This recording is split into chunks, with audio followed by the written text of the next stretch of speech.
안녕하세요. 삼성선물에서 경제분석하고 있는 최서영 연구원입니다.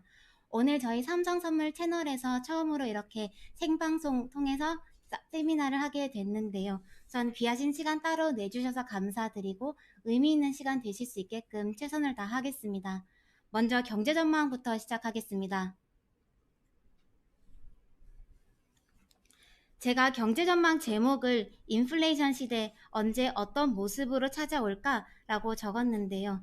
이 제목은 인플레이션이 조만간 닥칠 테니 대비를 하자라는 의미라기보다는 현재 경제와 금융시장에 유입되고 있는 그리고 앞으로 유입이 될 유동성의 원천 그리고 특징을 이해를 한 다음에 인플레이션에 대해 생각해보자 라는 취지로 제목을 정했습니다. 역사적으로 금융위기는 항상 유사한 형태로 반복되어 오지만 매번 조금씩 다른 특징들을 가지고 있습니다. 그래서 부양 정책의 방식도 큰 틀에서는 유사하지만 위기마다 그리고 그 시대의 특성에 따라서 형태가 조금씩 달라지기도 하고 발전해 가는데요. 그런 새로운 거시정책 방향을 이끌어온 주체들은 항상 그 시대의 주류 경제학자들이었습니다.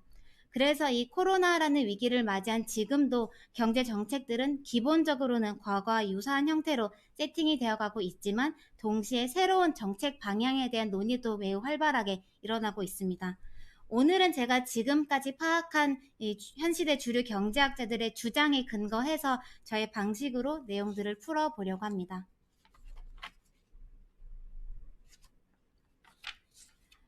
최근 금융시장의 가장 큰 화두는 아마 경제는 이렇게 무너졌는데 금융시장은 이렇게 가파르게 올라가도 되는 건가일 겁니다.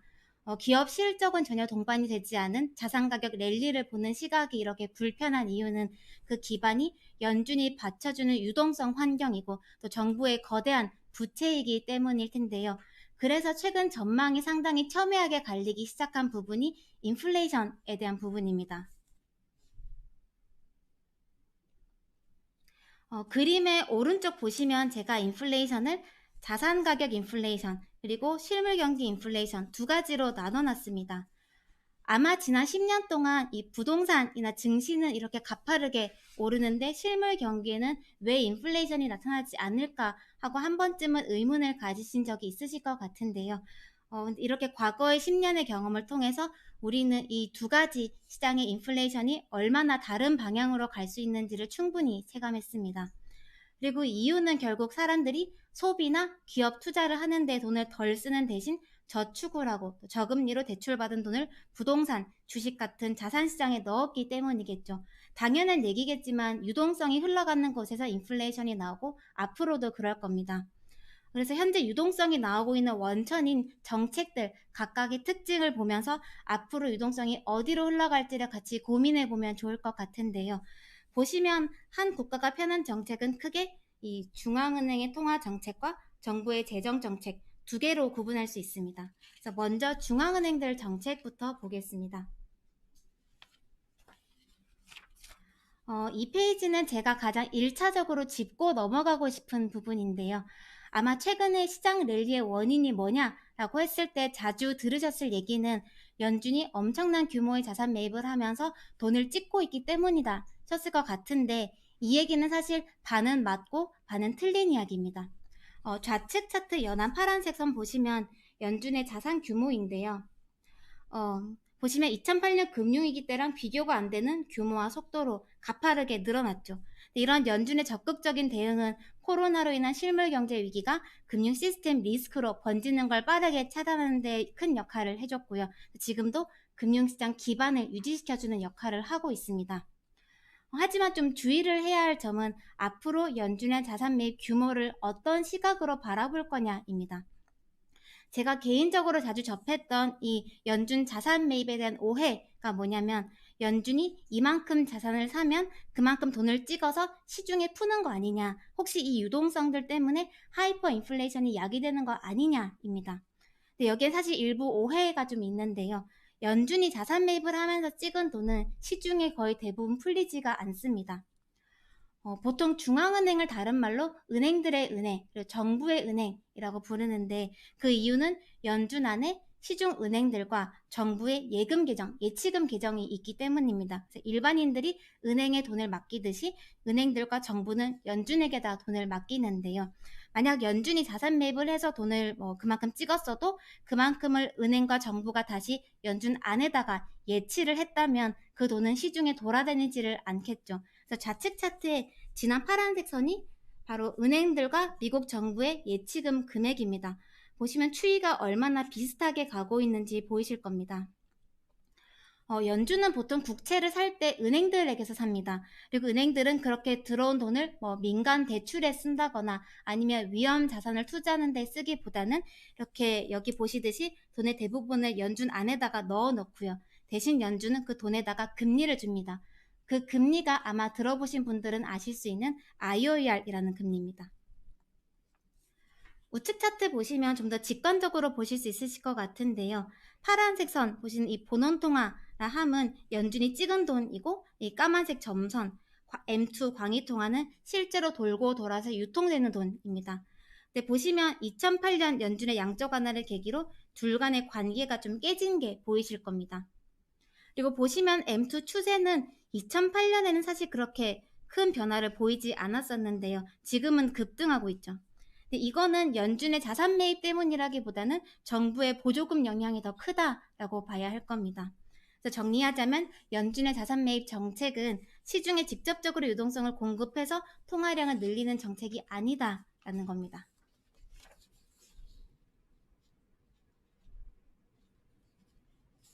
근데 그러면은 연준 자산 매입은 어떤 루트로 경기와 금융시장을 부양하는 거냐라는 질문으로 넘어갈 텐데요.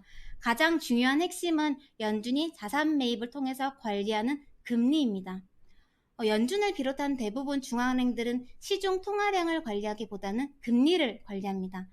역사적으로 금융 시스템이 계속 발전해오는 과정에서 시중 통화량이라는 것은 중앙은행들이 관리를 하려고 해도 이미 관리하기가 어려운 대상이 되어버렸죠. 그래서 중앙은행들은 기본적으로 통화량을 직접 관리하지 않습니다.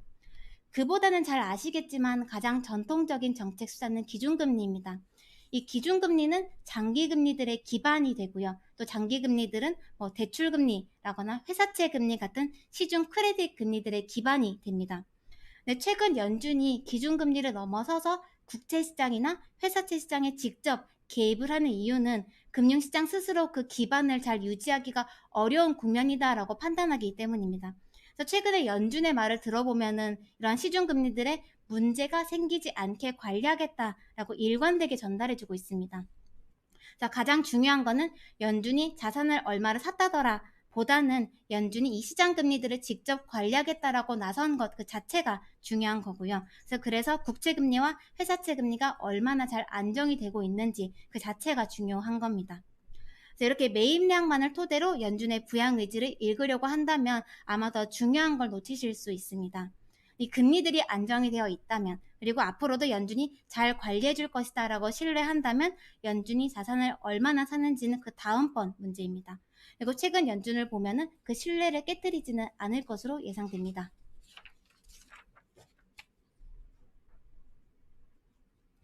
이 매입량이 아닌 금리를 기준으로 삼아서 자산 매입 정책을 먼저 시행했던 국가가 있는데요. 바로 일본입니다. 좌측 차트 보시면 회색이 일본 10년물 국채금리이고요. 또 파란색 선이 BOJ, 일본 중앙은행의 자산 규모입니다. 보시면은 이 금리 타겟팅을 시행한 이후에 BOJ 자산 매입 규모가 계속 줄어왔던 걸 보실 수가 있는데요. 이렇게 줄어왔던 건 BOJ가 이제 완화 정책을 거두려고 했다라거나 더 살 자산이 없어서 그런 게 아니라 금리가 목표한 범위에 잘 머무르고 있기 때문에 더 살 필요가 없어서 덜 산 겁니다. 그리고 오른쪽 차트 보시면 최근 연준의 주간 자산 규모 증가 폭인데요. 눈에 보이게 줄어들어 왔죠. 하지만 이걸 연준의 부양 의지와 연계해서 해석하시기 전에 이렇게 자산 매입 규모를 줄여도 될 만큼 지금 미국 금리들이 안정적인가를 먼저 보시면 연준의 스탠스를 이해하시는 데 좀 더 도움이 되실 것 같습니다.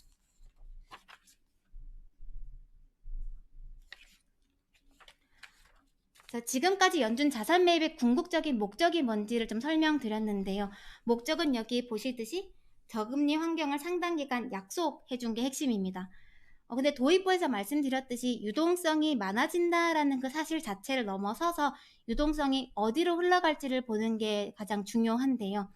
그 유동성의 방향을 결정짓는 것은 중앙은행이 아니라 중앙은행이 깔아준 저금리를 등에 업고 누가 어떻게 돈을 쓰느냐에 달려 있습니다.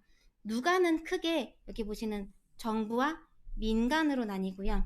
어떻게는 주체별로 이렇게 나뉘는데 저는 이 중에서 정부의 행태에서 금융위기 이후였던 지난 10년과 코로나 이후인 앞으로의 10년의 차이가 발생할 가능성이 있다라고 생각하고 있습니다. 지금부터 그 부분에 대해 말씀드릴 텐데요. 지금은 미국뿐만 아니라 거의 대부분의 국가들에서 전례 없는 규모로 정부들이 부채를 찍어내고 있고 아마 코로나로 인해서 사라진 소득을 메우는 작업만으로도 그 어느 때보다 많은 정부의 돈이 필요할 겁니다.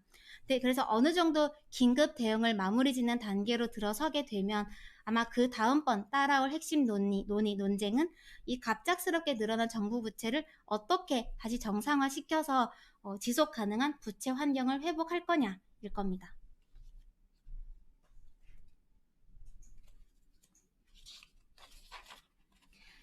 일반적으로 한 나라의 재정 현황은 GDP 대비 정부 부채의 비중과 추세로 가늠됩니다.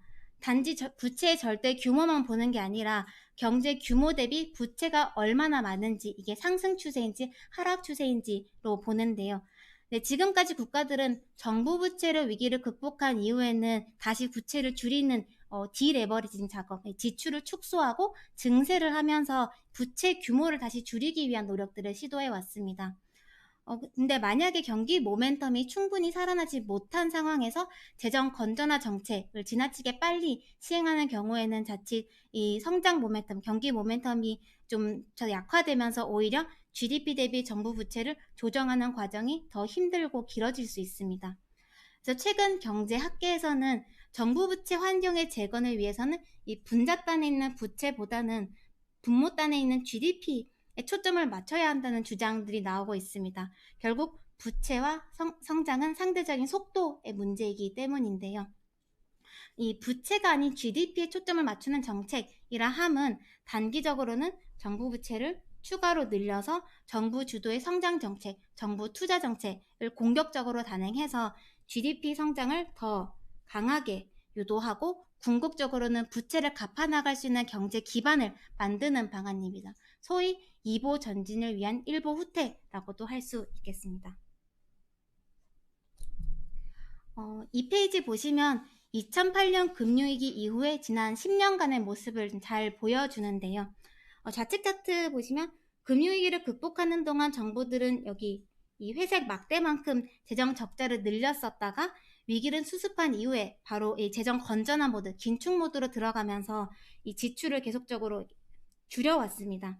하지만 지금 와서 돌이켜보면 우측 차트의 연한 파란색 선 보시면 이게 미국 명목 GDP인데요. 지금 위기 이전의 추세를 결국 돌아가지 못했죠. 경제에 영구적인 손실이 발생한 겁니다. 현재 주류 경제학계에서는 이걸 반복하지 말자라고 제언하고 있습니다.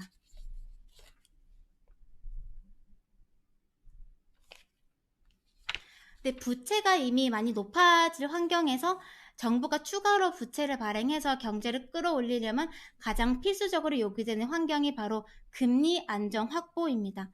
정부가 지출을 더 많이 하더라도 만약 조달 비용인 금리가 높아지면 오히려 정부의 재정 지출을 보는 시각이 불안해질 수 있고요. 또 민간 투자도 위축되면서 경기에 도움이 되지 않을 수 있습니다. 그래서 여기에서 정부는 중앙은행들의 도움이 필요합니다. 단순히 정부도 부양하고 중앙은행도 부양하는 게 정책 조합이 아니라 이 정부가 추가적인 지출을 더 하는 과정에서 중앙은행들이 안정적인 금리 환경을 상당 기간 유지를 해주는 것이 정책 조합의 의미입니다. 그리고 최근 연준의 파월 의장은 우리 연준이 그럴 의향이 충분히 있다라고 계속 적극적으로 말하면서 재정 지출을 더 강하게 하기를 계속 촉구하고 있습니다. 이렇게 연준이 정부에게 재정을 더 쓰라라고 요구를 하는 건 중앙은행이 이제는 더 할 수 있는 게 없어서 그런 게 아니라 재정이 확대가 될 때 연준의 금리 안정 정책도 더 효과를 낼 수 있기 때문입니다. 아마 올해 중에 연준은 이런 일시적인 물가, 경기 과열을 용인하겠다라는 요지의 정책 목표를 발표할 것 같은데요. 정부가 재정을 더 써서 경기와 물가를 충분히 올려놓을 때까지 저금리 환경을 유지해주겠다라는 약속의 공식화일 겁니다. 이제 마지막으로 빨간 네모 아래쪽 보시면 제가 정부의 역할을 크게 이 소득 보전과 정부 주도 투자로 나누어 놨습니다.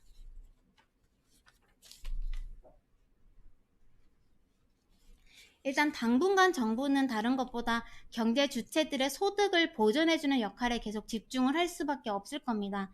근데 이 단계는 정부가 주도적으로 경기를 끌어올리는 조치라기보다는 구멍이 난 곳을 메꾸는 작업이죠. 하지만 잘 아시겠지만 구멍이 난 곳만 찾아서 콕콕 메꾸기는 상당히 어렵습니다. 구멍이 난 곳, 나지 않은 곳, 모든 곳에 일단은 정부의 자금이 흘러가고 있습니다.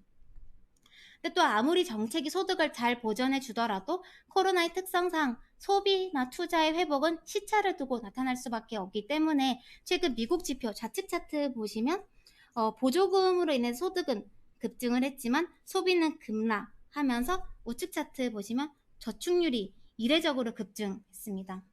이렇게 당장 쓰지 못하고 저축이 된 돈은 어디론가는 흘러가야 했을 겁니다. 그리고 이런 자금들이 정책 기대와 맞물리면서 자산시장에 최근 강하게 유입이 된 것이 최근 증시 랠리의 배경이었을 가능성이 높습니다. 결국 최근의 랠리는 지금 보전이 된 소득이 언젠가는 소비와 투자로 이어질 것이다라는 기대에 기반한 결과물입니다. 근데 만약에 이런 수요 회복이 본격화되지 못한 지금 같은 시점에 정책 입안자들이 시장의 과열을 경계하는 모습을 보인다면 자칫 잘못된 정책 시그널을 전달하면서 실제로 경기 회복을 후퇴시키는 결과를 야기할 수 있습니다. 물론 연준의 현재 주요 목적이 금리를 지금보다 더 낮춘다라거나 자산 가격을 더 끌어올리는 데 있는 게 아닌 것은 맞지만 그렇다고 해서 민간 자금이 자산시장으로 집중되면서 나타나는 과열 현상을 쉽게 경계를 하지는 않을 겁니다. 여기가 저의 최종적인 결론인데요. 앞으로 다가올 핵심은 정부 주도의 인프라 투자와 깊은 관련이 있을 것으로 저는 생각하고 있습니다. 지금 같은 환경에서는 아무리 민간에 돈을 주고 금리를 낮춰도 유동성이 자산시장으로 가지 실물 경기로는 쉽게 방향성을 틀기 어려울 거기 때문에 결국은 정부가 나서서 실물 경기로 돈이 흘러가는 물꼬를 터주느냐가 핵심인데요. 저는 이번에 정부의 인프라 투자 정책들은 과거의 위기 대응 과정들에 비해서 좀 더 적극적으로 나올 가능성을 긍정적으로 열어두고 있습니다. 물론 결과적으로 정책 결정을 하는 것은 각 나라의 정부 그리고 의회들일 거고요. 특히 재정 문제 같은 경우는 개별 국가들이 놓인 환경이 각자 다 다르기 때문에 이 정부 부채를 관리하는 과정은 국가마다 다 다르게 나타날 가능성이 있고 이런 수습 과정들의 차이가 결국 국가 간의 성장 전망을 가르는 또 다른 계기가 될 수 있다라고 생각을 하고 있습니다. 하지만 그럼에도 불구하고 여력이 허락되는 국가들에서는 이런 인프라 투자 정책들이 강하게 나올 가능성을 제가 긍정적으로 보고 있는 이유는 도입부에서 말씀드렸듯이 현 시대 주류 경제학자들이 그렇게 해야 한다라고 강하게 제언하고 있기 때문입니다. 근데 이런 정부 주도 인프라 투자들은 아무리 빨리 추진이 된다 해도 시간이 걸릴 수밖에 없을 거고요. 또 코로나가 언제 진정되느냐 여부도 당연히 크리티컬한 변수입니다. 일단 연준은 코로나가 유의미하게 진정되고 이런 정부 투자 정책들이 잘 안착이 될 때까지 저금리 환경 유지를 이렇게 약속해 줄 것으로 예상됩니다. 다만 그 시차 동안은 저금리를 기반으로 한 민간의 유동성은 실물 경기보다는 자산시장으로 계속 흘러갈 가능성이 높겠죠. 그리고 이런 것들은 기업 실적, 경제가 아닌 유동성, 기대에 기반한 결과물일 거기 때문에 이 심리 변화라거나 국제 정세 변화, 환경 변화에 따라서 지난주에 저희가 봤었던 갑작스러운 조정들이 나타날 수도 있고요. 또 지난주처럼 짧게만 끝나진 않을 수 있습니다. 하지만 좀 더 길게 보자면 연준과 정부가 합작해서 경기를 끌어올리는 과정에서 금융시장 과열은 결국은 유도될 가능성이 높고 또 자산시장 과열을 용인하지 않고서는 이 실물 경제 회복을 정책적으로 도모하기가 어려울 수 있기 때문에 자산시장이 경기랑 별개로 과열이 된다 하더라도 그로 인해서 정책이 후퇴될 가능성은 낮다라는 판단입니다. 제가 시간이 길지 않아서 최대한 굵은 줄기 위주로 말씀을 드리려고 했는데요. 혹시 중간중간 궁금하신 사항들이 있으셨다면 채팅창에 올려주시면 제가 아는 한도 내에서 답변 드리도록 하겠습니다.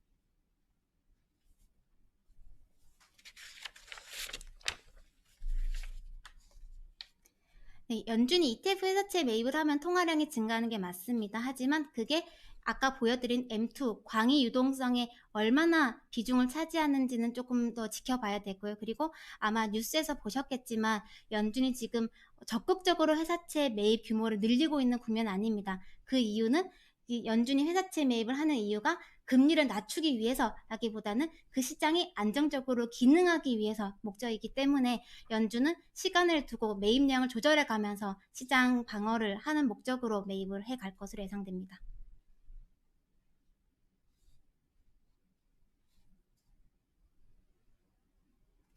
그래서 뭐 연준이 ETF 회사채 매입하면 통화량이 증가는 하겠지만 그게 크리티컬한 통화량 증가의 변수라기보다는 이제 회사채 시장에서 기업들이 서로 이제 채권을 발행하고 채권에 투자를 하는 환경을 만들어주는 목적을 가지고 있다라고 생각하시면 될 것 같습니다.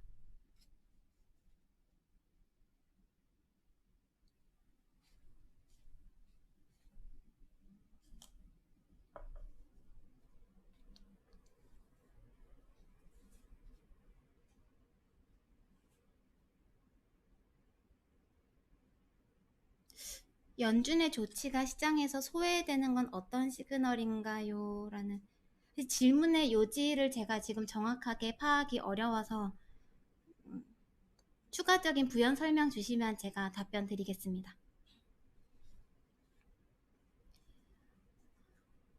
인플레이션과 디플레이션 중에서 저는 이게 시간이 오래 걸리겠지만 저는 인플레이션 쪽 방향이 좀 가능성이 있다라고 보고 있습니다. 하지만 연준의 통제 하에 있는 제한적인 인플레이션의 가능성이 높다라고 생각을 하고 있고 그 인플레이션이 주도가 되는 시점은 정부가 소득 보전을 넘어서서 이제 코로나가 진정된 이후에 투자 정책을 유도할 때의 고민이 될 수 있는 주제라고 생각하고 있습니다.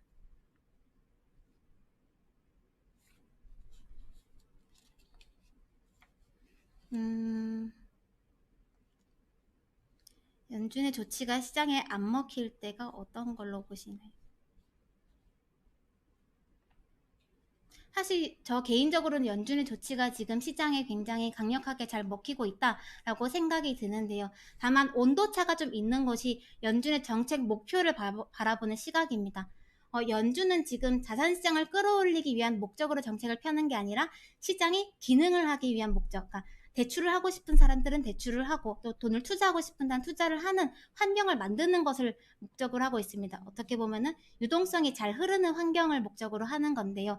하지만 만약에 연준의 목적이 자산시장을 끌어올리는 것으로 이제 생각을 해서 하셨던 시장 참가자분들은 거기에서 온도차를 느끼실 수 있으실 것 같습니다. 근데 지금은 연준의 강력한 개입으로 인해서 시장 기능이 회복된 국면이다라고 저는 보고 있습니다.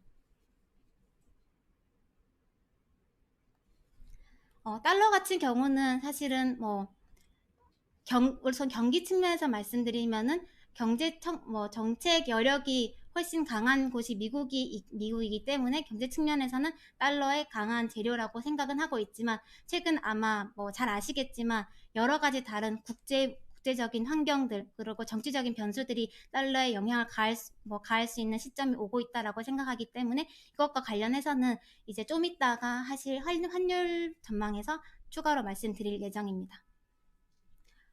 제가 시간 관계상 일단은 경제전망 발표는 여기로 마치고요. 올려주신 질문들에 대해서는 제가 내려가서 채팅으로 추가로 답변 드리도록 하겠습니다. 저희 잠깐 60초 정도 쉬었다가 다음 시간인 하반기 환율 전망 말씀드리도록 하겠습니다. 감사합니다.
네, 안녕하세요.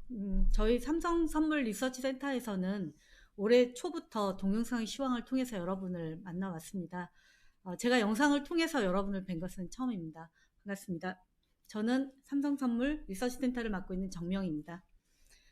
앞서 저희 최서영 연구원께서 이 커다란 암초를 만난 글로벌 경제 및 금융시장을 어떤 방향으로 헤쳐나갈지에 관련된 지금 현재 정책적인 방향에 대해서 중요한 맥을 짚어주셨는데요. 저는 이러한 내용을 바탕으로 해서 환율 얘기를 풀어보도록 하겠습니다.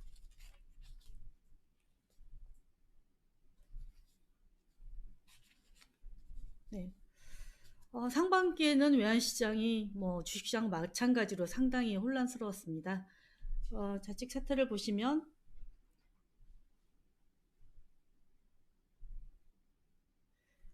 주가와 달러 가치가 역의 상관관계를 굉장히 뚜렷하게 나타냈고요.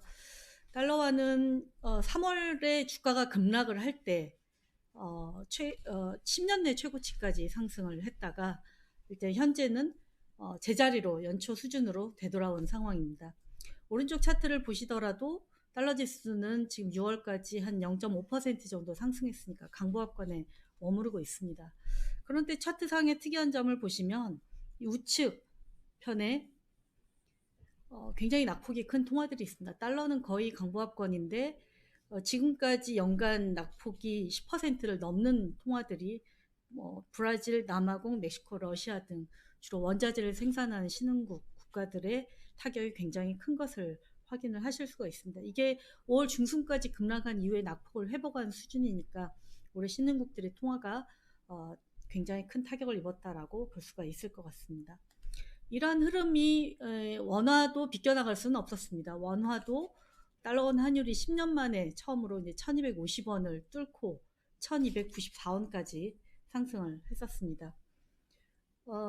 일단 근데 이제 최근에 그 3월 달에 환율 급등한 거는 과거와는 조금 다른 수급전 영향이 결정적인 영향을 미쳤다고 판단을 하고 있습니다. 물론 3월에 그 외국인이 주식을 11조 넘게 팔면서 외환시장의 수요 요인으로 작용을 한 부분도 있지만 과거보다는 실제로 달러로 바꿔간 돈은 적었고요. 저희가 체감하기에 국내 외환시장에서 굉장히 강한 달러 환율을 끌어올린 주체는 해외 지수형 ELS 관련해서 증거금과 관련된 외화 자금 수요가 실제 달러 수요로 연결이 되는 좀 이전에 없던 현상이 좀 영향을 미쳤던 것으로 이렇게 보고 있습니다. 어찌됐건 원화도 1294원까지 올라갔다가 현재는 이제 1200원 부근에서 안정된 흐름을 나타내고 있습니다. 하반기 경제 전망을 함에 있어서 저희 환율의 전망의 제목이 위상과 실물 사이입니다. 포스트 코로나. 포스트 코로나가 바꿔놓은 여러 가지 환경을 봤을 때 기본적인 결론을 말씀드리자면 달러는 실물 경기는 앞서 보신 것처럼 다른 선진국 대비 우월한 좀 경기를 부양할 수 있는 위치에 있다라고 볼 수 있는 반면에 코로나가 달러의 위상은 약화시켰다라고 위상의 틈을 만들었다고 저희는 판단을 하고 있습니다. 반면에 이제 원화 같은 경우는 실물 경제에는 우리도 타격이 있는 것이 불가피했지만 또 원화의 위상에 있어서는 더욱더 좀 긍정적인 영향을 미친 게 아닌가라고 생각을 합니다. 우선 달러에 대해서 먼저 말씀을 드리면 일단 지금 보시는 차트가 2000년대 초반부터 달러 지수입니다. 2001년부터 2007년까지는 달러가 한 40%가량 가치가 급락을 한 바 있습니다. 이 당시에는 미국 경기가 안 좋았다기보다도 유로존이나 브릭스와 같은 신흥국들의 급부상이 있었고요. 미국의 신뢰가 깨진 그런 사건도 있었습니다. 미국의 쌍둥이 적자가 커진 데다가 회계 부정 사건이라는 좀 미국의 신뢰를 해칠 수 있는 좀 중대한 사건이 일어났습니다. 그 이후에 보합권을 보이던 달러가 본격적으로 2014년부터 상승세를 나타냈는데 이때 달러화의 상승의 배경은 미국 경기의 상대적인 우위로 요약을 해볼 수가 있을 것 같습니다. 셰일 혁명도 있었고 4차 산업을 선도하는 그런 부분도 있었고요. 여기에다가 이제 트럼프가 감세 정책을 펴면서 미국 경기를 다시 한번 끌어올린 차별화시킨 부분이 달러화를 지지를 해줬습니다. 그러다 보니까 글로벌 외환시장에서 환율을 판단을 함에 있어서 각 주요국 간의 어떤 경기 격차 이런 부분이 금융위기에는 굉장히 중요한 변수로 작용을 하고 있는데 올해 2월 NBER에서 미국이 이제 128개월 동안 지속된 경기 확장기를 막을 내렸다고 공식적으로 선언을 하긴 했습니다. 그렇긴 하지만 앞서 보신 것처럼 미국은 강력한 중앙은행을 뒷배경으로 해서 정부가 인프라 투자 등을 통해서 소득을 보전해 준 거를 넘어서 강력한 성장 정책을 준비를 하고 있다는 점에서 선진국 중에서 가장 좀 우월한 위치에 있을 것 같습니다. 최근에 유로화가 좀 반등을 하긴 했었는데 이제 소위 재정 통합에 한 발 다가선 그런 뉴스들이 나오면서 유로화가 반등을 했지만 아직까지 구호 자금을 지급하는 부분에 있어서도 의견 합의를 못 보고 있는 상황이고 이 부분이 긍정적으로 진행될 가능성이 저희가 무게를 두고 있긴 하지만 그 이유라고 하더라도 성장 쪽에서 미국처럼 강력한 정책적인 드라이브가 가능하겠냐라는 여전히 넘어야 될 산이 굉장히 많은 상황이라고 생각을 합니다. 그래서 미국의 경제적 우위는 이 코로나 사태에도 불구하고 유지가 될 가능성이 높다라고 생각을 합니다. 한편 중국 같은 경우는 이제 선진국은 아니지만 G2로서의 또 미국과의 맞설 수 있는 그런 힘을 키워가는 흐름은 좀 지속적으로 유지가 되고 있기 때문에 미국과 중국 간의 각축전은 좀 유지가 될 거라고 생각을 합니다. 그러면 미국이 이런 경제적 그 우위를 바탕으로 강세를 지속을 할 것인가? 이제 여기에 대해서 저희가 좀 많은 고민을 했었는데 결국은 이 코로나가 물론 그간 뭐 달러가 막강한 그 지위를 유지를 한 건 아니었지만 그래도 다른 데들이 워낙 부진한 상황에서 미국의 상대적 경기의 우월함이 좀 달러화를 지지를 해줬다면 이번은 코로나 사태가 달러화의 지위를 한 단계 좀 낮추는 그런 역할을 하고 있다라고 생각을 합니다. 일단 기존에 유지되었던 세계화 축소에 따른 경제 블록화, 또 오펙의 위상이 예전만 못하면서 마찬가지로 페트로달러 영향력도 약화가 되고 있고 미국 경상 적자가 감소되는 반면에 중국은 소비력이 확대가 되면서 중국 경상 흑자가 계속 줄고 있습니다. 그러니까 미국이 대규모 경상 적자를 내고 그렇게 소비한 돈이 신흥국으로 흘러 들어가고 신흥국이 벌어들인 달러를 다시 미국 국채를 매입을 해주면서 미국이 낮은 금리를 향유하는 그런 구조가 점차 약화가 되어 왔던 게 그동안의 현실인데 여기에 코로나 사태가 개입이 되면서 시장에서 그래도 나름대로 믿고 있었던 미국 시스템도 예외 없이 취약하구나라는 점을 드러냈다라고 생각을 하고요. 트럼프에 대해서도 어쨌든 뭐 시장에 논쟁은 많지만 그래도 뭔가 굉장히 강력한 추진력을 바탕으로 미국 자국 우선주의를 추진한다는 점에서도 뭐 달러화에 그 긍정적인 영향을 준 부분이 있습니다만은 지금 이렇게 막대한 부채를 경기 침체를 막기 위한 막대를 부채를 안고 그거를 넘어서서 성장 전략을 추구해야 되는 상황에서는 트럼프의 어떤 정책적 성향이 굉장히 리스크를 함유하는 즉 지속 가능한 소위 부채를 줄여나갈 수 있는 그런 성장 정책을 취할 수 있을 거냐에 대한 의구심을 불러일으켰다라는 점에서 달러화는 경제적인 측면에서는 우위를 가하겠지만 위상이라는 측면에서는 달러의 지위가 좀 시장에서 상당히 의구심을 두고 바라볼 가능성이 크다라고 생각을 하고 있습니다. 하반기로 범위를 좁혀보면 하반기에 역시 가장 큰 변수는 코로나의 재확산 여부와 미국의 대선이 될 것 같습니다. 이제 특히 외환 시장에서는 대선이 달러에 대해서 어떤 영향을 미칠 거냐. 연초만 해도 트럼프의 재선이 확실시됐고 그러한 트럼프의 재선은 달러에는 그래도 지지 요인이 될 가능성이 높다. 워낙 성장 위주의 정책을 펴고 있기 때문에 그런 쪽에 무게가 실렸다면 이번 코로나 사태 이후로 일단 트럼프의 재선이 불확실해졌고 또 만약에 이번에 트럼프가 재선에 성공을 한다고 하더라도 이전처럼 트럼프가 재선됐을 때 달러화의 어떤 시나리오가 유지되기가 조금 어려워졌다라고 판단을 하고 있습니다. 그 이유는 지금 이미 부채 규모가 상당한 상태에서 더욱더 경기 부양을 통해서 감세 등 과잉 대응을 할 가능성이 큽니다. 그렇게 되면 성장에 대한 기대보다는 이 전략이 실패할 수 있는 또 그럴 경우에 나타난 후폭풍에 대한 우려 쪽의 시장에 무게중심이 실리고 있기 때문에 트럼프가 재선에 성공을 한다고 하더라도 달러화는 약세를 나타낼 가능성이 크다라고 생각이 되고 또 환율의 변동성은 그만큼 더 커질 것으로 생각을 하고 있습니다. 민주당이 집권을 하게 되면 아무래도 친성장이라기보다도 증세나 또 반기업 성향 이런 것 때문에 성장 기대가 약화가 되면서 달러화에는 약세의 영향을 줄 거라고는 생각을 합니다. 그렇긴 하지만 오른쪽 차트를 보시면 민주당 집권 시에는 미국의 재정 수지가 이렇게 개선되는 건전화 양상이 뚜렷하게 나타났었고, 이런 부분이 미국의 재정 건전성에 대한 우려를 완화시켜주면서 달러화는 좀 안정적인 제한적인 약세를 나타낼 것으로 생각을 하고 있습니다.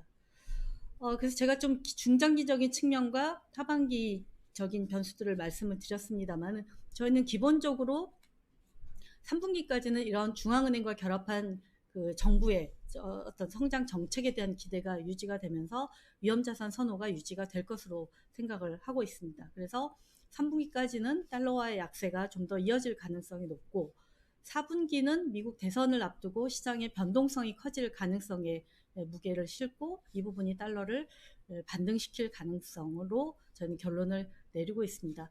다만 중장기적인 추세로 봤을 때는 지금의 어떤 미국의 시스템적인 위험이 이전보다 훨씬 더 커졌다라는 점, 또 이것이 과연 성공할 것이냐에 대한 의구심, 그런 것들을 확인하기 전까지는 시장에서 달러에 대한 강한 신뢰를 보내기가 어렵기 때문에, 달러가 어떤 금융시장 혼란에서 반등을 하더라도 그 반등은 제한적인 수준에 머물 것으로 이렇게 전망을 하고 있습니다. 다음으로 이제 위안화에 대해서 말씀을 드리면, 원화는 달러 다음으로 위안화 환율과의 연동성이 가장 높다라고 할 수가 있겠죠. 지금 코로나가 중국의 그 전략에도 변화를 미쳤습니다. 일단 미국과 일단 침체를 막아야 되는 그런 것과 더불어서 자국 중심주의가 더욱더 강해지면서 이걸 헤쳐나갈 전략이 더욱더 강하게 펼쳐질 수밖에 없습니다. 따라서 중국은 현재 내수부양과 또 신산업 발전에 초점을 모은 그런 경기 촉진책을 사용을 하고 있는데, 이럴 경우에 과거보다는 위안화에 대한 약세 의존도가 감소할 수밖에 없습니다. 또 미국과 헤게모니 싸움을 벌여야 되는 상황에서는 해외 자본을 또 꾸준하게 유치를 해야 되고요. 또 위안화의 안정적인 위상을 유지하는 것이 중요하다라고 생각합니다. 그런 측면에서는 중국도 굳이 위안화를 약세로 드라이브할 필요성은 굉장히 줄어든 상황이고, 그런 점을 고려하자면 4분기에 어떤 미중 간의 갈등이 더욱 강화되는 그런 국면이 나타나더라도 달러 위안이 7.2 위안을 넘어설 가능성은 낮다라고 판단을 하고 있습니다. 다음으로 원화에 대해서 말씀을 드리겠는데요. 자, 왼쪽 차트 굉장히 중장기적으로 시사한 바가 큰 차트라고 생각을 합니다. 2011년 이후 신흥국 통화는 가치가 반토막이 났습니다. 이 기간 동안에 원화는 가치 하락폭이 달러 강세에도 불구하고 10% 내외에 머물고 있고, 환율 변동폭도 굉장히 좀 제한적인 흐름을 나타내고 있죠. 오른쪽 차트에서도 2014년 전까지만 해도 CDS 프리미엄과 원화의 상관관계가 굉장히 나빴다면, 2014년 이후로는 물론 이거의 미시적인 연동성은 있지만 전체적인 방향을 보면 환율이 CDS 프리미엄에 따라서 받는 영향이 굉장히 미미하다라는 걸 확인을 하실 수가 있을 것 같습니다. 이렇게 금융위기 이후에 신흥국 통화와 뚜렷한 차별화, 또 리스크 프리미엄과의 연동성이 낮아진 부분은 제가 최근 한 2, 3년 동안 세미나 때마다 항상 말씀드렸던 부분이기는 합니다. 그런 것의 배경이 되는 것은 바로 굉장히 강건해진 대외 건전성, 또 무엇보다도 2014년 이후로 해외 순자산 보유국으로 전환을 했습니다. 그래서 외국인 자금에 흔들릴 수 있는 여지가 상당히 줄어들었다는 부분.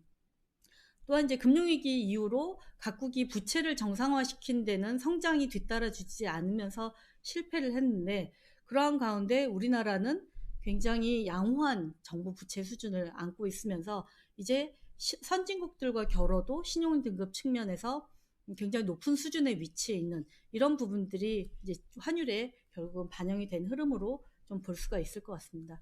여기에다가 이제 코로나 사태에 대한 대응이 우리나라 시스템이 선진국과 견주어도 별로 뒤질 게 없다, 혹은 우월하다라는 인식을 줬다라는 점, 또 상대적으로 직접적인 경제적 피해가 적었다라는 점이 원화의 선호도 자체는 유지시킬 수 있는 변수로 생각을 합니다. 다만 우리가 안고 있는 어떤 구조적인 문제는 사실 우리가 해결해 가야 될 굉장히 중요한 과제라고 볼 수가 있을 것 같습니다. 금융위기 이후에 세계 교역이 이렇게 정체 상태에 머무르고 있는데, 저희는 높은 대외 의존도를 유지를 하고 있고요. 중국과 수출의 그 수출입 연동성도 상당히 약화가 되고 있습니다. 중국이 중간재 자금률을 높이고 또 소비 중심 국가로 이렇게 변화를 추진을 하고 있습니다. 그래서 더더욱 우리도 자력 경쟁해야 되는 그런 전략을 어떻게 잘 세우느냐가 굉장히 중요한 시점이라고 볼 수가 있겠습니다. 여기에 또 하나 도전 과제로 떠오르는 것이 바로 인구 노령화라고 할 수가 있겠습니다. 우리나라의 총 인구수는 2018년을 정점으로 지금 하락하는 걸로 예상을 하고 있습니다. 그런데 생산 가능 인구는 이미 2019년부터 이제 줄어들기 시작을 합니다. 그런데 2020년부터는 올해부터는 이 생산 가능 인구가 20만 명 이상씩 매년 감소를 하고 있기 때문에 그만큼 우리나라의 생산성이 떨어지는 것을 예고를 하고 있다는 점에서 이 부분에 있어서도 우리가 어떤 전략적인 대응을 해야 되느냐가 굉장히 중요한 부분이라고 할 수가 있겠습니다. 하반기만 놓고 봤을 때는 일단 것이 좀 글로벌하게 교육도 상반기보다는 나아질 거고요.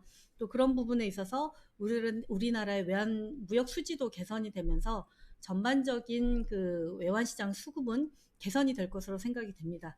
상반기 경상 흑자가 170억 달러인데 하반기는 400억 달러 근처까지는 회복이 될 것으로 생각을 합니다. 반도체 일단은 하반기에 수급 상황은 개선될 것으로 보고 있고요. 최근에 카타르 선박 수주 뉴스 보셨던 것처럼 친환경 선박에 대한 수주와 전기차, 2차 전지, 바이오 등 신산업 등의 수출이 좀 순항을 하고 있는 부분들을 생각을 해보면 상반기보다는 거시경제 여건의 수급 외환 수급 여건은 상반기보다는 긍정적일 것으로 보고 있습니다. 그럼에도 불구하고 저희는 작년 말에 내놨던 올해 연간 전망에서 기본적인 테마를 잡고 있었던 정중동 장세, 그러니까 환율의 변동폭은 제한이 되겠지만 그 제한된 변동폭 내에서 환율의 등락은 생각보다 우리가 체감하는 등락폭은 굉장히 좀 빈번하고 좀 크게 나타날 수 있다라고 생각을 합니다. 그렇게 되는 이유는 외환 수급 상황이 바뀌어가고 있기 때문입니다. 2014년 이후로 대규모 우리가 경상 흑자를 나타냈던 부분이 경상 흑자 추이 자체가 감소를 하고 있고요. 반면에 국민연금 등의 해외 자산 투자는 꾸준하게 증가를 하고 있습니다. 국민연금 같은 경우는 지금 해외 투자 비중을 기존의 50%에서 2025년까지 55%로 추가적으로 상향 조정을 했습니다. 그래서 국민연금 한 군데에서만도 매년 한 300억 달러에서 400억 달러 정도의 달러 수요가 유발이 될 것으로 생각을 합니다. 그래서 경상흑자와 해외 투자 규모가 거의 균형 수준에서 이렇게 왔다 갔다 하는 그런 상황 자체가 어떤 수급적인 요인 혹은 환율에 영향을 미치는 중요한 변수가 나타날 때마다 거기에 따라서 환율을 위아래로 좀 심하게 출렁일 수 있는 그런 장세가 나타나지 않을까라고 생각을 합니다. 그래서 결론적으로 말씀을 드리자면 일단 위험자산 선호라는 부분과 또 달러화의 위상이 이전만 못해질 거다라는 걸 기본적으로 깔고 달러화는 뭐 반등을 하더라도 제한적인 반등, 추세적으로는 좀 하락 추세 쪽으로 좀 방향을 잡고 있을 것으로 생각을 하고요. 그렇다고 해서 달러가 급락하는 상황으로 전개되기에는 미국의 상대적 경제 우위가 달러를 좀 지지를 해주면서 제한적인 달러 약세를 기본적인 틀로 잡고 있고 원화로 놓고 봤을 때는 상반기보다는 외환 수급이 개선되는 요건들을 좀 결합을 해보면 하반기 환율은 상반기보다는 살짝 레벨 다운되는 정도의 흐름을 예상을 하고 있습니다. 기본적으로 환율은 뭐 1150원에서 1250원 크게 보면 그 틀을 좀 벗어날 가능성은 낮다라고 생각을 하는데 이런 그 달러화와 원화의 사정을 외환 수급을 좀 고려를 해보면 하반기엔 무게 중심이 다소 1200원보다 조금 아래에 실리는 그래서 저희가 하반기 거래 범위는 하단은 1150원 또 상단은 1240원 50원 아주 강력한 저항선으로 작용을 하는 그런 흐름을 전망을 하고 있습니다. 제가 준비한 부분은 여기까지고요. 질문 올려주시면 답변해 드리도록 하겠습니다.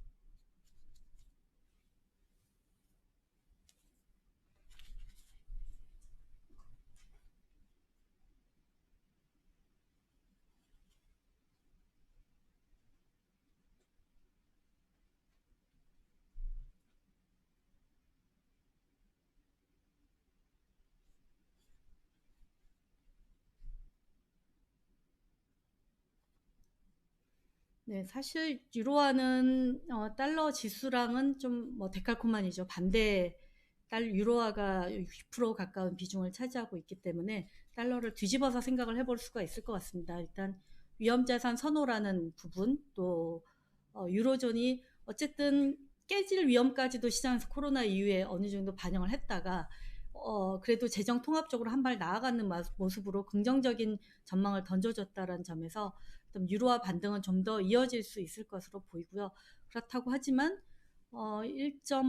글쎄 레벨을 제가 지금 좀 자세히 좀 봐야 될 것 같은데 한 1.15에서 1.18 정도는 굉장히 유로화가 좀 뛰어넘기에는 유로존 경기도 좀 가시적인 회복세를 나타내고 성장 정책에 있어서도 합일된 모습을 보여주는 그런 것들이 뒷받침되지 않으면 그 레벨은 강력한 저항선이 될 것으로 보고 있고요. 시나리오로 보자면 달러를 뒤집으면 3분기 유로화 강세, 4분기는 좀 반락하는 정도로 예상을 하고 있습니다.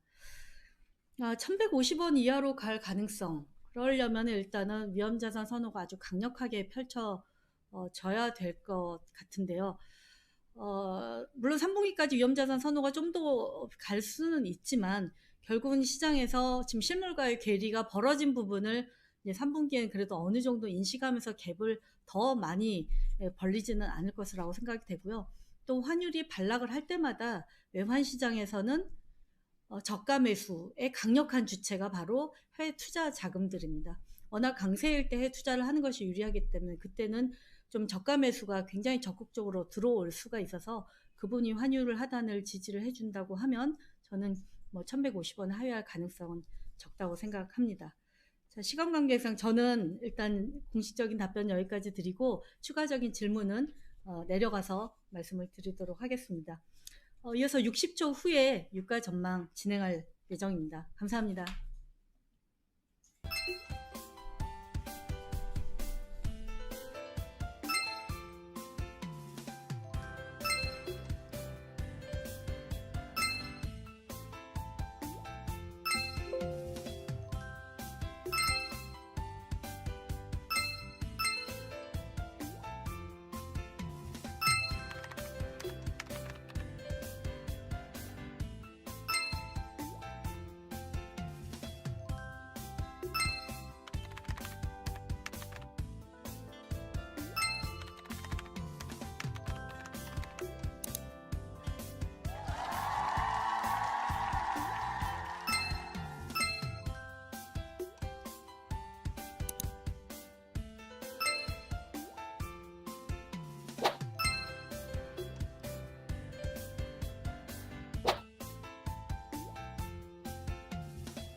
안녕하십니까. 삼성선물 리서치센터에서 원자재를 담당하고 있는 김광래입니다. 금년 상반기는 코로나19와 더불어서 다양한 이슈들로 유가 변동성이 크게 확대되는 모습을 보였었는데요. 이번 세미나에서는 유가에 영향을 줄 만한 하반기 이슈들을 점검해보고 가격을 전망해보는 시간을 갖도록 하겠습니다.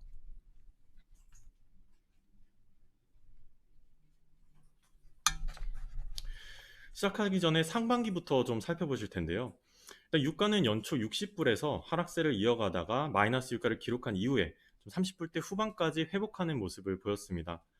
일단 코로나19 확산과 사우디와 러시아의 치킨 게임 우려로 하락세가 좀 가중이 되었고요. 오펙 플러스가 역대 최대 감산 합의를 했음에도 불구하고 유가는 하락세를 좀 이어오는 모습이었습니다. 또한 다들 아시다시피 4월 만기일 날 그 실물 수요 실종과 그리고 ETF 월물 교체, 미국 내 재고 한도 문제까지 쏠리면서 사상 첫 마이너스를 기록을 했고요.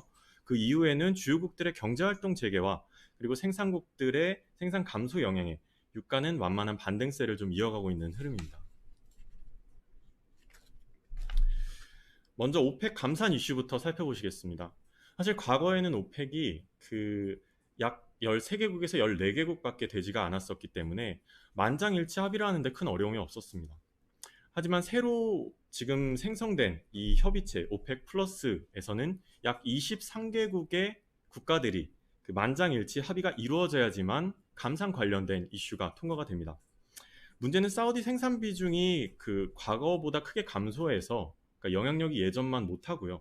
그와 더불어서 23개국의 각각 다른 그 BEP라든지 아니면 세입, 정치 상황, 외환 보유고 이러한 것들이 첨예하게 좀 달라졌기 때문에 셈법이 각각 다르다는 점에 있습니다. 이런 와중에 나이지리아와 이라크는 감산 이행을 제대로 안 하고 리비아는 면제를 받고 그리고 반대하던 멕시코는 감산 규모를 낮춰주고 그러니까 이러한 일부 국가들의 편의를 계속해서 봐주다 보니까 내부적으로 불만이 좀 크게 커지고 있는 상황입니다. 다들 아시겠지만 그 감산의 최고의 전략은 나만 감산을 하지 않는 것입니다. 그렇기 때문에 유가가 추가로 상승하게 될 경우에는 오펙 플러스의 감산 의지는 좀 후퇴할 가능성이 크다라는 판단입니다. 다음은 정유시설 가동 관련된 부분인데요. 사실 4월 그 왼쪽 차트를 보시면 그 4월 전 세계 정유시설 생산 차질이 약 1,200만 배럴 가량 있었습니다. 여기서 가장 큰 원인은 아무래도 미국 때문일 텐데요. 코로나19 확산으로 미국 내 가솔린 수요가 급격하게 감소를 하면서 미국 내 정제 관련 수요가 약 500만 bpd 가량 감소를 했었습니다. 최근 들어서는 경제활동 재개로 다시 좀 이렇게 회복세를 보이고 있는 상황인데요. 하지만 전 세계 생산은 여전히 좀 더딘 회복을 보이고 있습니다. 그러니까 오펙 플러스의 감산과 그리고 나머지 주요국들의 자연 감산분을 감안하더라도 그와 더불어서 유정 특성상 그 가동을 중단한 이후에는 생산량을 이전 수준까지 다시 끌어올리기 위해서 막대한 자금과 그리고 시간이 필요하기 때문입니다. 제가 리그스의 중요성에 대해서는 그 과거 이슈 페이퍼나 아니면 그 월간 전망에서 좀 여러 번 말씀드려 왔는데요. 리그스는 향후 미국 내 생산을 가늠할 수 있는 주요 지표로서 사용이 가능합니다. 다만 이것을 계산하기 위해서는 그 노후 유정 효과도 함께 이해할 필요가 있는데요. 그 노후 유정 효과라 함은 유정들이 시간이 지날수록 압력이 떨어지기 때문에 생산량이 자연스럽게 감소하는 현상을 의미를 합니다. 여기 왼쪽 차트를 보시면 그 노후 유정 효과가 약 60만 bpd 가량으로 나타나 있습니다. 만약에 신규 유정 생산이 진행되지 않는다라고 가정할 경우에는 미국 내에서는 매달 평균 60만 bpd 가량의 생산 감소가 이어질 것이다 라는 결론이 나옵니다. 지금 현재 미국 내 리그스는 200기를 하회해서 약 185기 정도 수준인데요. 여기서 말하는 리그스는 그 유정수와는 확실하게 구분을 해주셔야 합니다. 그러니까 리그수는 유정수가 아니라 향후 유정 완공을 위해서 굴착 중인 장비, 현재 가동되고 있는 장비의 개수를 의미를 합니다. 미국 내 그 원유 관련 그 유정수는 현재 40만 개입니다. 그래서 가끔 해외 언론들조차도 이 부분에 대해서 많이 그 혼용해서 사용하는 경우가 있기 때문에 이 부분은 좀 주의하실 필요가 있겠고요. 그래서 결론적으로 말씀드리면 매주 EIA에서 발표하고 있는 액티브 리그 수가 600기를 하회할 경우에는 향후 미국 내 생산량이 감소할 가능성이 높다라고 이해하시면 될 것 같습니다.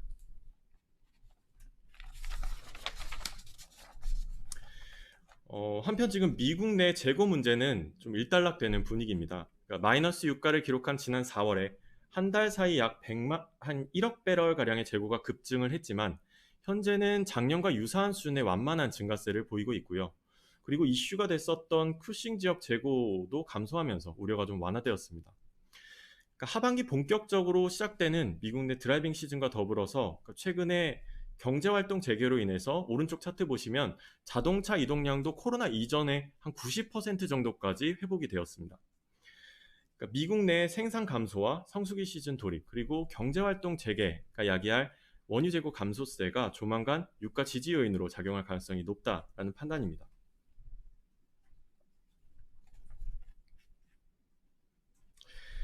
매년 반복되어 온 미국 허리케인 시즌이 다시 돌아왔습니다. 이상기후 현상으로 점점 더 강력해지고 상륙 개수도 늘어나고 있기 때문에 좀 상당히 원유 관련 투자를 하실 때 좀 주목하실 필요가 있겠는데요. 미국 허리케인 시즌은 흔히 6월부터 11월까지입니다. 이 기간 동안 전체 허리케인 97%가 이 동기간에 발생을 합니다. 미국 콜로라도 대학에 따르면 금년에는 미국의 4개의 합의급 초대형 허리케인이 상륙할 것으로 예상을 하고 있습니다. 여기서 우리가 주목해야 될 점은 그 허리케인이 발생했을 때 상륙하기 직전까지는 유가가 기본적으로 상승하는 경향이 있습니다만 그 이후 유가 움직임은 미국 내 생산시설 또는 정제시설 중 어떤 부분에 타격이 더 컸는지 여부와 이와 더불어서 대형주들의 홍수 유무 여부가 상당히 좀 중요하기 때문에 이 부분을 중점적으로 살펴보실 필요가 있겠습니다. 최근 들어서 중국의 적극적인 수입세가 좀 상당히 눈에 띄는데요. 세계 원유 그 최대 소비국은 미국이지만 최대 수입국은 중국입니다.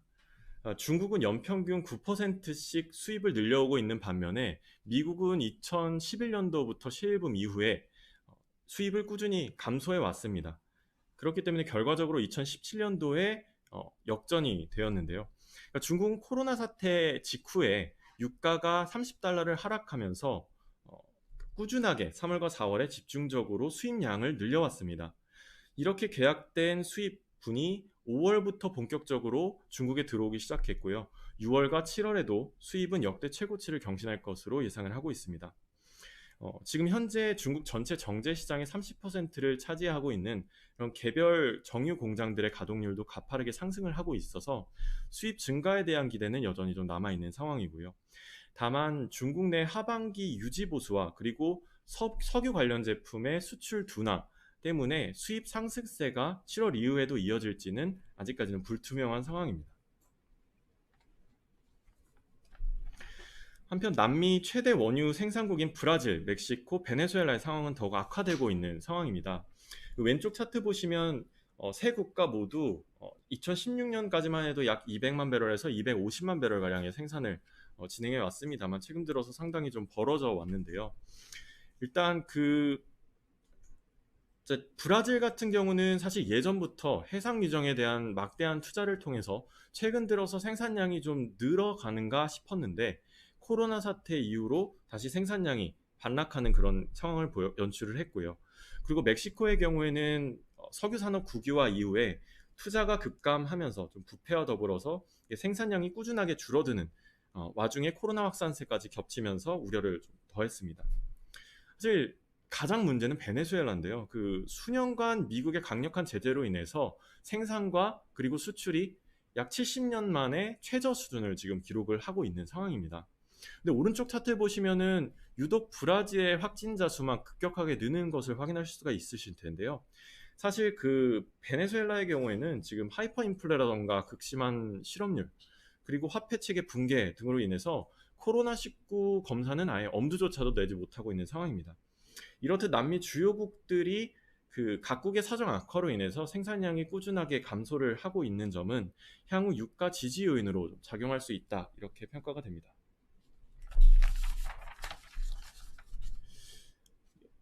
다음은 지정학적 리스크 부분입니다. 사실 그 수년간, 수십 년간 시장은 지정학적 리스크에 따른 유가 급등세를 수도 없이 경험을 해왔었습니다. 그러니까 정치적인 이슈 혹은 경제적인 판단으로 때로는 우발적으로 이제 크고 작은 리스크들이 발발을 하면서 유가에 영향을 끼쳤는데요. 그 대부분 시점은 주요국들이 내부적인 정치 상황 악화로 인해서 그 시선을 외부로 돌려야 할 때 혹은 유가가 감산을 했는데도 불구하고 계속해서 하락세를 유지할 때였습니다. 다만 이제는 시장도 너무나도 흔해진 그 후티 반군의 피해조차도 없는 사우디 유저선 공격이라든지 한 달에 수차례 반복되어 오는 그 이란 혁명 수비대의 로켓탄 피격 정도로는 거의 움직이지 않는 상황이고요. 다만 작년 사우디 정유시설 그 드론 관련 공격으로 570만 bpd 가량의 생산 차질을 빚었던 점과 그리고 연초에 기억하실지 모르겠습니다만 미국과 러시아가 거의 전쟁 직전까지 갔던 그 상황 당시에는 유가가 상당히 크게 좀 급등락을 반복했던 경황이 있기 때문에 이러한 부분들은 좀 주목해 보실 필요가 있겠고요. 그리고 지정학적 리스크가 형성될 가능성이 높은 지역들을 꼽자면 앞서 언급드린 사우디 동부 유정 지역과 그리고 이라크 마지막으로 그리고 호르무즈 해협 이 주변 동향을 좀 주의 깊게 살펴야 할 필요가 있다라는 판단입니다. 다만 과거에도 경험해 왔듯이 그 지정학적 리스크에 따른 유가 반등, 유가 상승세는 하루 이틀 만에 되돌리는 경우가 대부분이었습니다. 그렇기 때문에 이러한 점들을 감안했을 때 유가가 급등했을 때 오히려 역발상으로 단기 매도 포지션 진입도 좀 고려해 볼 필요가 있다는 판단입니다. 마지막 결론 부분입니다. 일단 코로나 변수는 여전히 유가 전망의 큰 걸림돌입니다. 그러니까 미국과 유럽의 확산세가 잦아들고 있다고는 하지만 경제 활동이 재개된 이후에 다시 확산세가 늘고 있고요. 그리고 특히 남미나 동남아 그리고 아프리카를 비롯해 개발도상국의 확산세가 눈에 띄게 증가하고 있기 때문입니다. 다만 이러한 우려에도 불구하고 하반기 유가는 지금보다 높은 수준을 기록할 것으로 예상하고 있습니다. 일단 주요국들의 부양책 기대와 더불어서 경제활동 재개로 수요가 개선되는 가운데 오펙 플러스의 감산 그리고 나머지 주요국들의 자연적인 감산이 상당한 지지력을 제공할 것으로 예상을 합니다. 하지만 코로나 이전 수준까지의 그 수요가 회복되기까지는 시간이 상당히 더 필요할 것으로 보여지고요. 그와 더불어서 유가가 어느 수준 이상까지 올라가게 될 경우에는 오펙 플러스의 감산 의지 감소와 그리고 주요국들의 생산 증가로 인해서 $50 위에서의 움직임은 상당히 제한될 만큼 하반기 주요 예상 레인지는 $40에서 $50 사이로 지금보다 높은 수준을 유지할 것으로 전망을 합니다. 제가 준비한 내용은 여기까지고요. 궁금하신 점이나 설명이 필요하신 부분이 있으면 최대한 답변 드리도록 하겠습니다.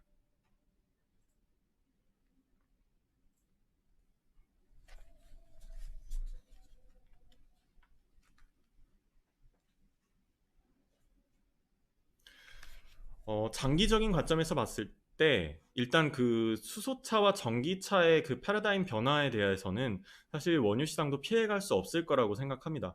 2013년까지 전기차 혹은 수소차로의 전환을 유럽 같은 경우는 이미 100% 전환을 거의 확실시 해놓은 상황이고요.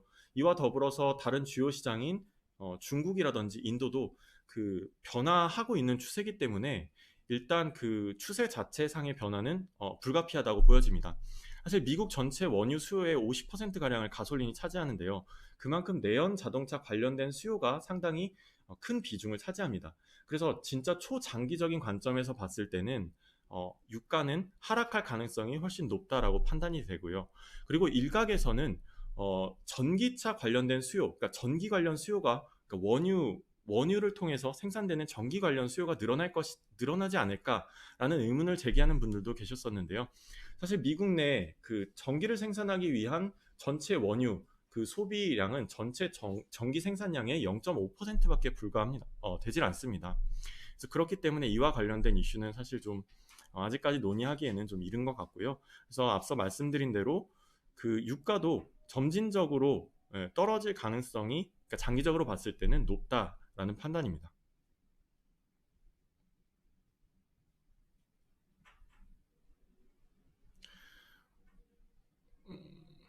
그러니까 원유가 가장 많이 쓰이는 분야는 아무래도 그 가솔린 관련 수요가 거의 한 50%를 차지하고요. 나머지는 산업 관련 수요가 한 20% 정도가 되고 그리고 항공유 관련이 한 10% 정도가 됩니다. 그 전기동 관련된 부분은 제가 다음 주에 그 하반기 비철 전망에서 작성을 할 거기 때문에 그 부분은 그쪽을 참고하시면 될 것 같고요.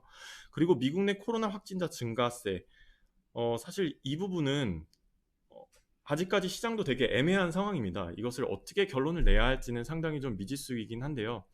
사실 미국 내 확진자 수가 너무 급격하게 증가를 하고 있고 최근 들어서 경기 활동을 빠르게 재개했던 주들을 중심으로 지금 계속해서 재확산에 대한 우려는 있는 상황이기 때문에 이 부분은 좀 더 지켜봐야 될 것 같습니다.